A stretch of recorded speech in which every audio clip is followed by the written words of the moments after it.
Hello, I am Joe Jackson of Nottingham Trent University, and this is my presentation on Gymshark and their failed digital marketing campaign on body positivity for all who wear their brand. To introduce Gymshark, they are a UK-based sports and gymwear brand. They were created in 2012 by Ben Francis, who is now the current CEO, and his high school friends. He has previously publicly come out and said that this was not his first attempt at creating Gymshark. He has many attempts of those. However, he has learned from previous mistakes how to build a successful business, which is now one of the leading sportswear brands in the UK. Gymshark then is an solely online company, manufacturer and retailer. However, they have just opened a HQ in Solihull, Birmingham, which has a state-of-the-art gym facility and a warehouse to hold its materials and clothes for shipping, etc. Moving on then, Gymshark's mission statement is to create the tools that people need to help unlock their full incredible potential and put all of their ideas into action. Gymshark have a few core values: family, progression, and vision. When they talk about family, they talk about their community of athletes, and visionaries. They spread across the globe. These tend to be all of their influencers, but as well as not just the influencers, it's also people that pay for their products, stuff like this. And they say they want everyone to be a family and feel like they can all be recognisable with each other. And moving on to progression, then, Gymshark says that its products exist at the intersect of both engineering and art, trying to remain at the forefront of both fearless progression and consistency, which can be seen in working out. If you continue to work out, you always progress, and then stay consistent, which is why they're trying to maintain their progression. Gymshark focuses completely on gym clothes and accessories such as resistance bands, and obviously just anything you wear to the gym. Moving on then, why did the original campaign fail? Well, the original campaign failed because within the body positivity campaign, Gymshark started to actively share a lot of like body positivity content on all forms of social media, especially Instagram, in which they have the most followers on. However, the majority of this content which was being posted was heavily focused on women, specifically through the use of their own Gymshark Women account, which was created last year in order to increase their share of the market within the women, who their target market tends to be. However, this is not fair on the male market, who do not have a separate gym accounts compared to the women, as well as they did not post any content for the men. And all of their body positivity content was on women, except for 3 posts within 56, which is a terrible ratio in reality, really neglecting the male body positivity. Although the campaign was successful for the women, but was seen to fail as a men. So in my opinion, it was a complete fail as a campaign, as it did not meet their objectives at the time. This also reveals the actual impact, not the impact, the effect of body positivity. Like males are just overshadowed by women, and it highlights the need for more content to be needed for males' body positivity, as well as women, but just to remove the complete focus on women and put it 50-50, so both genders can then be successful in this campaign.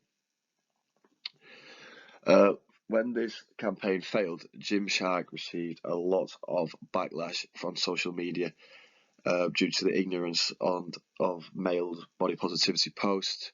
They had a lot of criticism on things such as Twitter, comments on their posts on Instagram, as well as famous athletes coming out and saying that not everyone can look how they look, and that they should be more inclusive and diverse with the models that they post within the brand. Furthermore, then, moving on to the campaign relaunch. Oh, I'm sorry. This is just further evidence, as I was mentioning previously, on the tweets and the Instagram comments which were seen to Gymshark and the backlash they got from just posting mainly the women.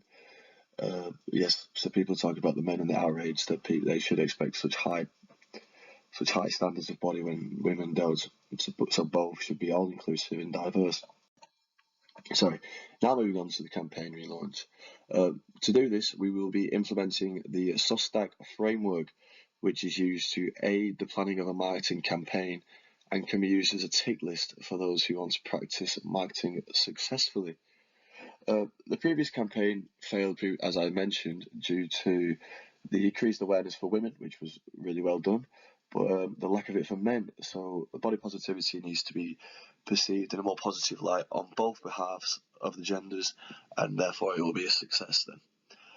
This will be done with a new campaign utilising digital marketing communication tools to provide a clear and safe campaign message to aid in rebuilding and repairing the brand image and awareness. Moving up, so the first part of the SOSTAT model is the situational awareness. The strengths of Gymshark, although there are many of them, these are just a few mentioned. What first comes to mind is the really strong brand reputation, image, and establishment within the market. Recently, the brand reputation has had a negative impact due to the lack of body positivity showed on males, but it's just still high, as the women is still very high, so it just keeps it up there. Furthermore, the social media presence of Gymshark is unknown. It's unbelievable. They are the biggest social media brand out there with nearly 10 million followers on Instagram alone, as well as many million more on other platforms. Gymshark was revolutionary in the digital marketing world, with them creating influencer markets and then developing their athlete community, which revealed their massive growth as a brand. It's just unparalleled, as I've mentioned before. Furthermore, the engagement rates on Instagram for Gymshark, especially the Gymshark women account, is 1.01, which is phenomenal, with Gymshark being just 0.65% and Gymshark Train being 0.72. The weaknesses then, as previously mentioned, is the male body positivity issue and the ignorance towards that, as well as the consistent issues with the size range and accuracy of the actual size ranges being given. They have had many negative reviews on systems such as Trustpilot regarding the sizes for those in the plus brackets, if that makes sense. So this is a very big weakness and could impact them if they wanted to increase their target market. Furthermore, also the limited amount of product portfolio, as I've said on screen. Many other gymwear brands have a lot more options and choice than Gymshark. However, Gymshark is still holding their own in this category. Opportunities for Gymshark is the first one is they have really slim market. They try to attract the Generation Z and trying to bring them in, the young people who go to the gym and get all that. But if they try to expand their market as they wish, I'm sure this would be very successful should it be marketed properly. Furthermore, they have a huge opportunity to increase awareness of mental health issues, which would positively influence their brand image, and they could allow to share the benefits of exercise and mental and physical health, whilst also increasing conversation in both men and women's mental health issues and the impact that the gym has on these and the positives around it. The threat also is the amount of competition around with this specific market, as there is a lot of competition and everyone wants to be part of this brand, as fitness is such an up and coming thing. Moving on, when relaunching the campaign, we have set 2 SMART objectives in order for us to set goals and targets that then allows us to evaluate the progress which has been made when the campaign has then begun. When doing this, we shall be using the SMART objective, as just said, as well as using the 5S model, which is known to increase productivity when setting objectives and evaluating them. Furthermore, these objectives then are, first of all, for Gymshark to increase their share of voice by 15% in the 12 months. This objective is the sizzle part of the 5S model. Sizzle, it comes under the thing of, it's sort of like when you build or enhance the brand's name in terms of trying to improve the image and awareness of the brand. Secondly is the increased sales of men of all sizes by 10% in 12 months.